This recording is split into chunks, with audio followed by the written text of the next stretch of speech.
Do you ever wonder, like, at what point do you become a collector? Is it when you say, hey, I'm going to collect this thing? Or is it like when you've acquired, like, a certain number of them? Great example is, like, sewing machines. I, like, accidentally acquired three of them. Like, vintage singers, I guess, from between the 1940s and the 1980s. And I'm looking at these machines and I'm like, none of these machines I intentionally went to find. But like once I had them, I'm like, I kind of like these things.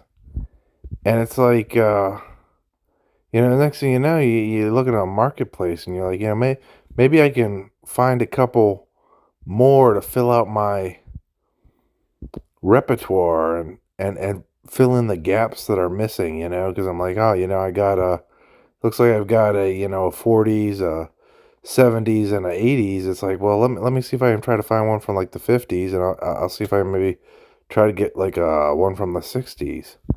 And then I'm like, well, at that point, am I starting to become a collector, or am I already the collector at the first machine?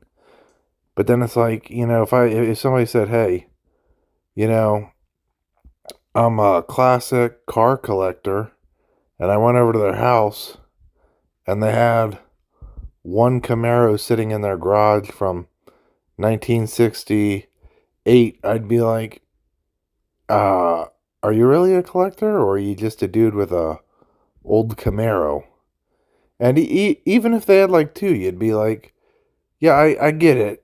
You like these cars, but you're not the dude out there that's got like six of these sitting in his driveway and then another five in the backyard and then two in the garage.